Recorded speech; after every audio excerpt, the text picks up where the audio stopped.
Klopp in search of redemption in epic Northwest Derby. Liverpool versus Manchester United. This match will be played at the Anfield Stadium on Sunday, March 5th, 2023 at 11:30 a.m. And of course, Premier 7 would like to have a say. So make we see what go on.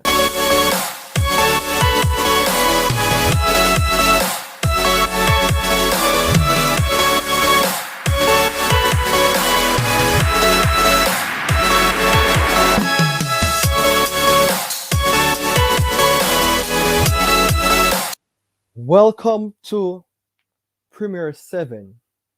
I am your host, Ryan Nelson, coming to you live from StreamYard, the yard of all yards.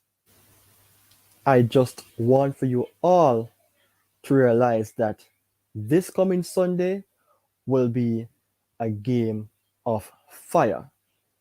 And this game will be between Liverpool and Manchester United.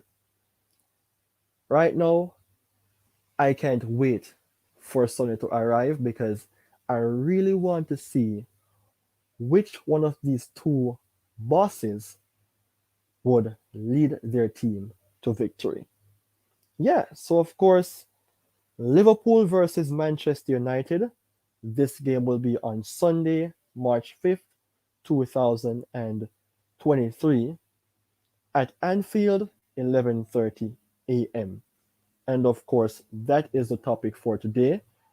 That will be in the form of a match preview. Now, I just want to say thanks to all those persons who continuously support Premier 7 because currently I have 50 subscribers and before I had 0. So things are going on.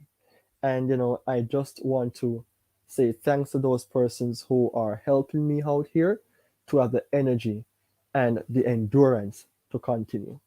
So continue to watch, like, comment, share, and subscribe to Premier 7, where I speak only about top 7 teams in the English Premier League. Speaking of such, I want to show you what is taking place on the Premier League's points table. All right, so far I want to say congrats to Liverpool. Liverpool is at 6th place on the table. They have played 24 games and they are currently on 39 points. Liverpool scored goals, seeing that they scored 40 goals, 28 goals conceded, and they have a built-up goal difference of 12. As for United, Manchester United remains in 3rd place, having played the same amount of games like Liverpool of 24. They are 10 points clear on 49 points, scoring 41 goals, same amount of goals conceded, that is 28, and they have a goal difference of 13. Now, by way of that, both teams, they are conceding goals and their goal difference are quite similar. So from that, to me, if Liverpool had some key players that was available within the Premier League, or if everything was flowing for them, I wouldn't believe that they would be struggling at 6.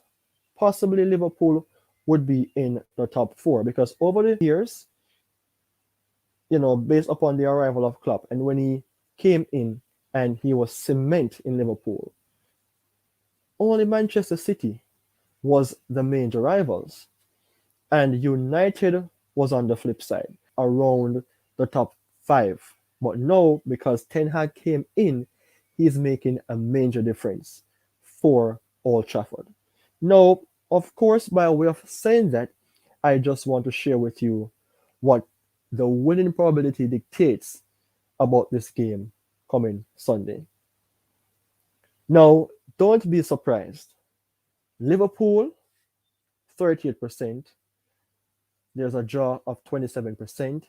And Manchester United, 35%. This is not far stretched.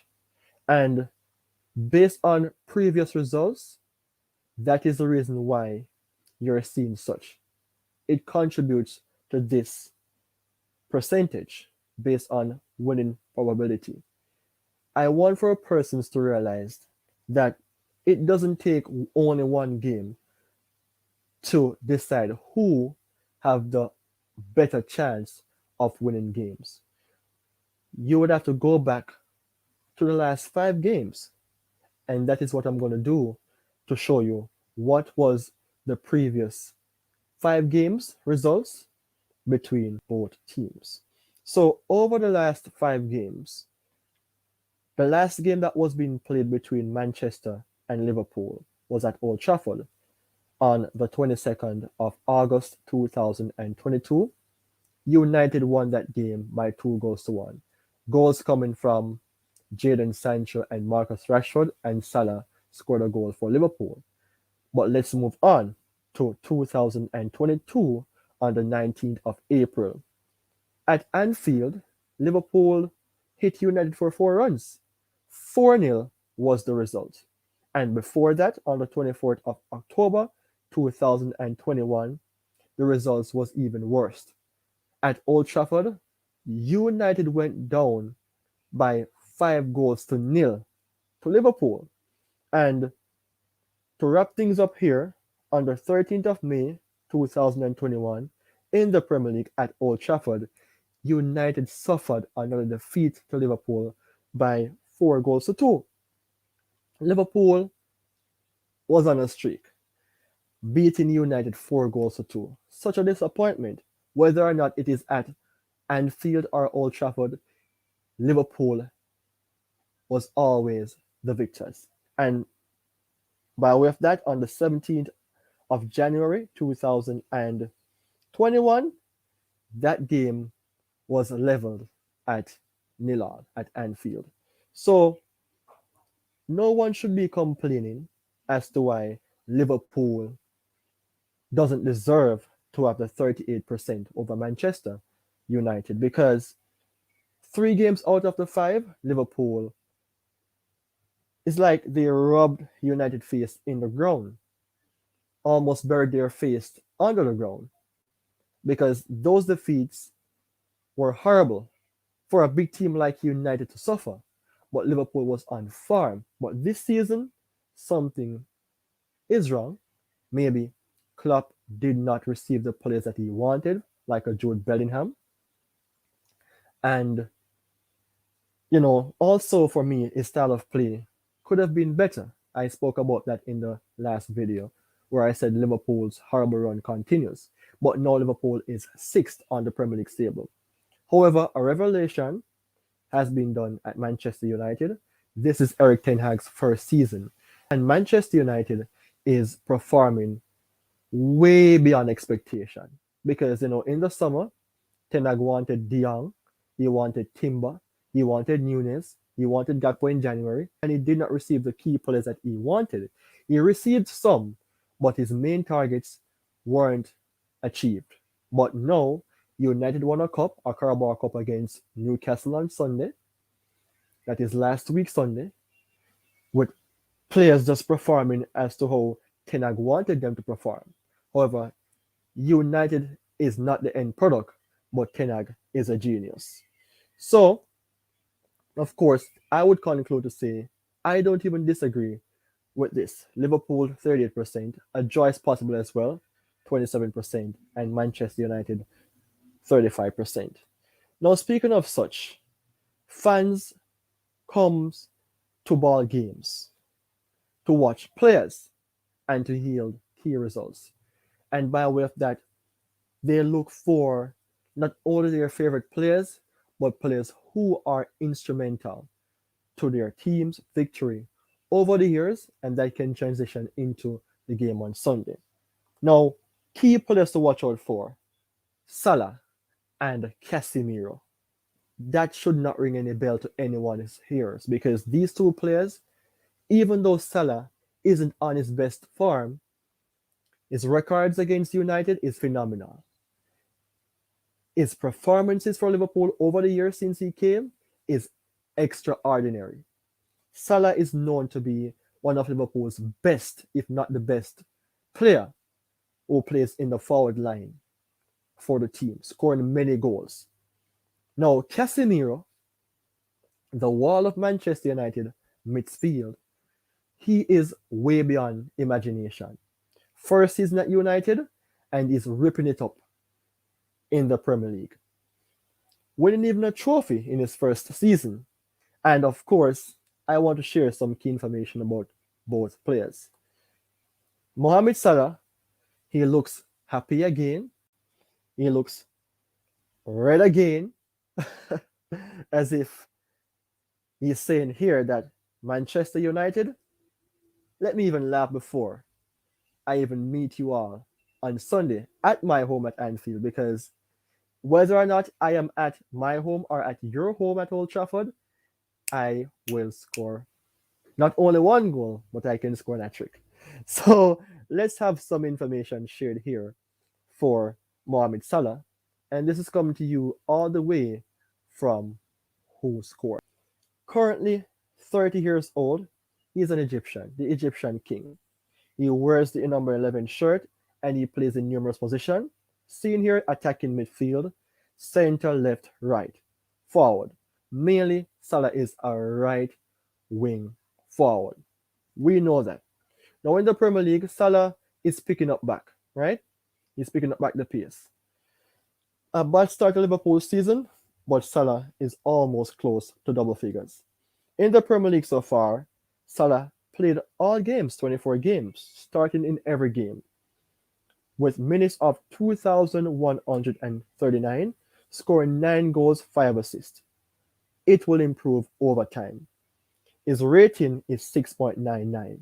Not to worry, Salah will reach up into the 7 bracket, or even more than that. I trust Mohamed Salah. Now, looking on his playing position, numerous position here. Key area is right here as a right winger, 7.18. That is his main area. Now, for his characteristics, his strengths versus his weaknesses, finishing, very strong. We know that. Through balls, strong. Key passes, strong. Passing the ball, he is great at that. Now, for his weakness, with an open eye, Salah is weak based on his defensive contribution. Very weak. Aerial duels, not good. Crossing, not good. Holding onto the ball is a surprise, but these are his weaknesses. But his playing style, he likes to cut on the inside. He does that on several occasions, whether it is in the Premier League, in the Champions League, or in other competition. That is his key style. Also, Salah likes to do short passes, right? Counter attacks. All right. So for me, Mohamed Salah is the boss off and field. And coming this Sunday, he will do something dangerous. Remember, he scored against Wolves Wednesday in the Premier League. That game was 2-0. Now, the other player is Casemiro, the wall. As you can see, he is celebrating with Christian Eriksen, who is not available due to injury. But Casemiro, this will be his first game against Liverpool. What a game. What a match. Casemiro is the wall of Manchester United's midfield. And for me, and other persons, of course, he is the best central defensive midfielder in the world. And if he's the best in the world, then that includes the English Premier League. He looks happy. He looks like how he normally looks. Maybe he's thinking about, yeah, we're winning this game now, but what am I supposed to do in the next game? Because he's a forward thinker. And by way of that, let's have a look here on Casemiro's profile. Well, Casemiro is a Brazilian magnificent player. Currently aged 31, Brazilian, of course. He wears the number 14 shirt, and his main position is defensive midfield. Sometimes he play as if he's even a box-to-box player because of the ability to shoot the ball from a distance. In the Premier League, Casemiro played 13 games so far. Could be more, but he received game bans. But minutes of 1,229 is commendable. 2 goals, 3 assists. Looking on his rating, 7.18 as a central defensive midfielder. Quite awesome. His playing position, key here right here again, 8.28. Now, for his strength versus his weaknesses, Casemiro aerial duels, very strong. Blocking the ball, very strong. Time and time again. It's like a clock, always ticking. Passing, excellent. Through balls, he's a forward thinker. He's a forward player. Very paced on his passes, and he weighs them quite well. Rashford received balls from Casemiro like that. Vogt, Bruno, Garnacho, Fred, everyone playing in front of him. Tackling, phenomenal, very strong. He saves United on numerous occasions. De Gea must be happy to have a break. And his ball interception is commendable, above the normal. For weaknesses, no weakness for Casemiro, and I don't disagree. Casemiro's style of play is like this. He plays the ball on the ground quite often, with pace as well. Likes to play long ball. That is key as well for Casemiro, and he likes to tackle. That is the reason why he is a central defensive midfielder. He reminds me of a vacuum. Anywhere the dirt is, it cleans it up. So anywhere you're on the pitch and Casemiro sees it with the ball, he's coming at you. So Liverpool, watch out for the monster. He will be causing a lot of frustration for Liverpool. Liverpool is just picking up their form, but Casemiro can even shatter their confidence once more. So yeah. So those two key players, to repeat, to watch out for would be Salah and Casemiro. All right. So moving forward now to key players missing. I went for Diaz and Martial. Diaz for Liverpool, this would have been his second season, but due to injury, he will be back in this month or next month. Martial is out until April. Each time Martial is said to be available to play a game, he's injured again. So let's have a look here on Diaz. Yeah, Diaz is celebrating. Look at how magnificent he looks. Energetic, in the mood, having the vibe. Looks frisky as well as a player. And that was a picture that was being taken against Norwich. He's a very great player. And by way of that, I believe that if he was available, he would have created devastation for Manchester, or even a bigger challenge for them. So looking on Diaz's profile, 26 years old. He is a Colombian player. He wears the number 23 shirt for Liverpool, and his main position, attacking midfield on the left. But in the Premier League for Liverpool, he is a left winger. So far in the Premier League in his second season, 7 appearances, 615 minutes, 3 goals, 2 assists. Looking at his rating, 7.28. That shows you that Diaz is sadly missed. For Diaz, his characteristics looks good. For his strength versus his weaknesses, passing, very strong. He's an electric player, I'm telling you that. Long shots, phenomenal. He likes to cut in and shoot. I saw that on numerous occasions. Whether it's in the Premier League or in the Champions League, Diaz have what it takes to do something phenomenal with a long shot. Dribbling, strong, very frisky. Finishing, awesome. But for his weaknesses, he only have one: defensive contribution. While he trains to come back, he needs to work on that. But moving forward to his playing style, likes to cut on the inside, likes to play short passes, and that shows you that himself and Liverpool have a very great, attacking midfielder. Then the connection between that player, Diaz and Salah, because Salah and Diaz likes to do short passes, would be extraordinary. That would give Liverpool the edge once more above many teams to compete even in the top two. So Diaz is a player that is sadly missed, but based on his attributes, it shows that if he was available, it would be a game of more flames. Anthony Martial. What is wrong with this man? He is available today, and by tomorrow he's injured. Not good for the French international player. Would he even see a next World Cup? Did he even feature in any World Cup? I doubt that. Martial needs to find something to help him, man. He's sadly missed. He's even celebrating right here, and I don't know what game he is celebrating in because he's missing so long, out until April. And Diaz is even coming back before Martial. My goodness, that is so sad. Now for Martial, 27 years old, he's a France international player. Number 9, maybe Osimhen or Harry Kane will take that number next season in the summer if all goes well in the transfer window for Eric Ten Hag. But moving on to Martial's position, attacking midfielder, left, right, and forward. But mainly he is a forward in Ten Hag's system. In the Premier League, 6 games, 462 minutes, 3 goals, 2 assists, ratings 6.68, very low. Now for Martial, strength and weaknesses based on his characteristics. Passing, very strong. I used to love seeing him connecting the ball with Paul Pogba. He have a very good touch and he have a very good short passing range. Through balls, Martial. Liverpool, that game where Martial dropped back, found Rashford. Remember that game. Now, aerial duels, he developed. He became strong. And his weakness as well is similar to Diaz.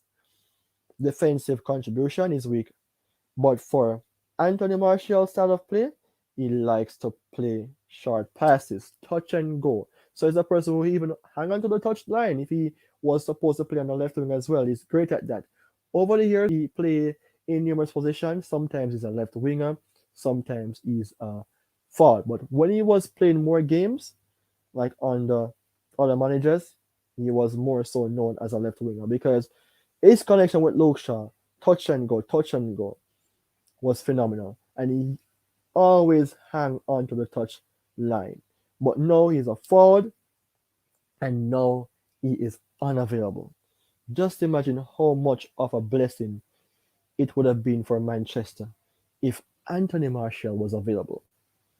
So the 2 players missing out, Diaz and Martial, but the flames will still be on. The fire can't turn off because there will be no one to out it. Alright, so I'm going to take a break and come back with more news because I want to show you something that I believe would have been instrumental in the form of, my combined 11. I have chosen some players that I believe would be great for the game. And, these players would have to be fit. And of course, they are. They'll be available for the game on Sunday. So let's take a break.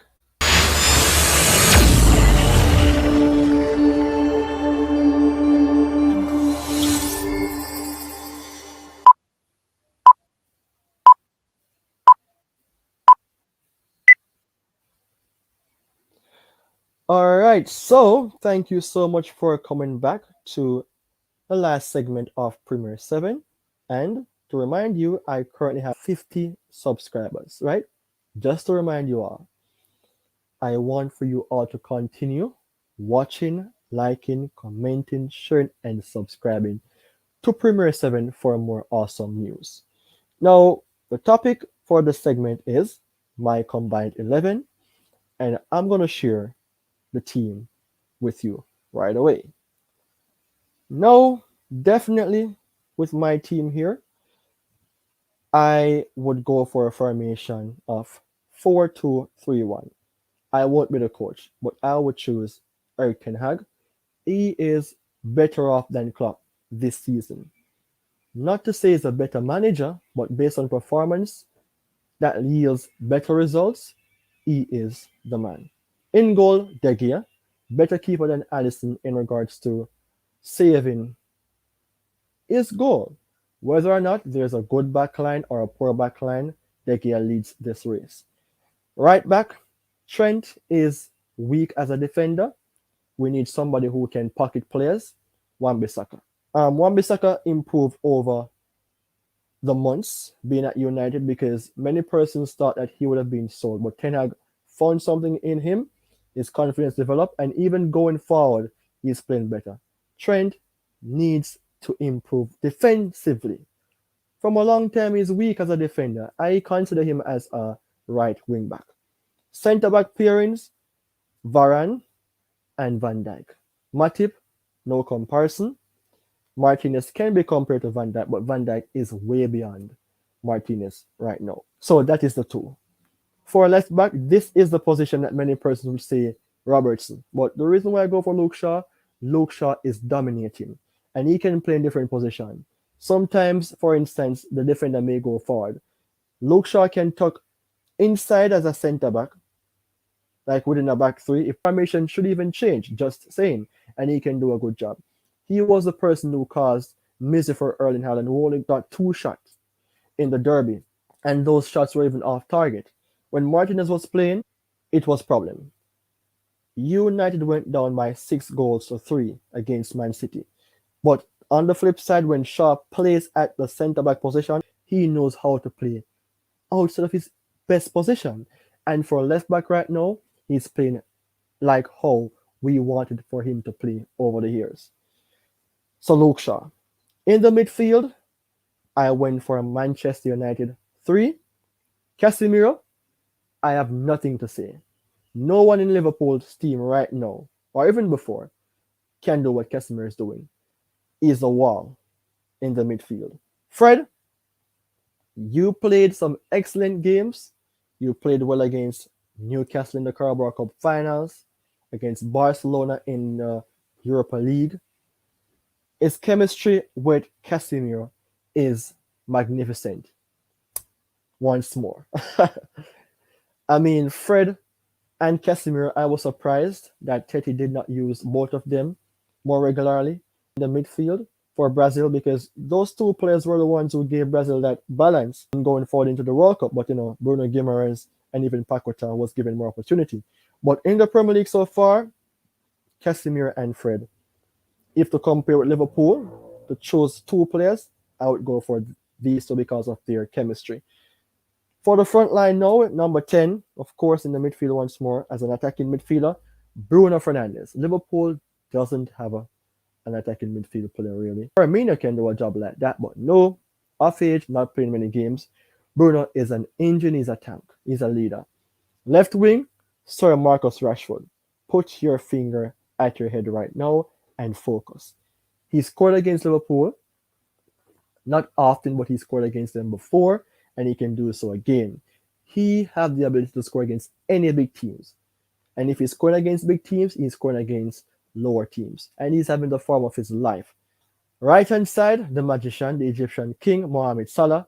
Manchester United doesn't have a good right winger. Sancho prefers to play on the left hand side. Anthony needs development. His finishing is off, but his defensive rate is better than Salah. But Salah is more so of an end product who is consistent in the Premier League, one of Liverpool's decorative player, and he will score possibly against United this Sunday. You can even clip that.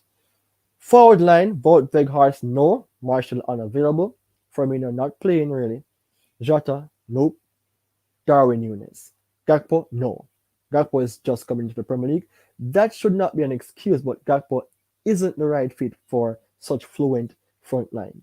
Núñez is very quick, runs behind defenders quite well, connects plays quite fast. Sometimes he's offside. He receives a lot of golden opportunities, but no, he's better off no. He's a player that I like, and Eric Ten Hag was looking on Darwin Núñez. From Ten Hag is looking at a player like that, and Liverpool went in to steal him, then it's a no-brainer. Darwin Núñez as my striker. So that is my combined 11. With a formation to repeat of 4-2-3-1, with my coach being Eric Ten Hag. So, Liverpool versus Manchester United, Sunday, March 5th, 2023, at the Anfield Stadium at 11:30 a.m. The game can go both ways. It is not like 2 years ago or a few more years ago, whereas Liverpool was dominated at Old Trafford or at Anfield whenever the two teams play. Manchester United is a different team now under a different manager. So if I should predict who will win, I will not. Let the best team win, and you want to win this game. But no one know until the game is over this coming Sunday. So it was my pleasure in bringing such amazing news to you all. Continue to check out Premier 7's contents because there will be a lot more to come. So take care and goodbye.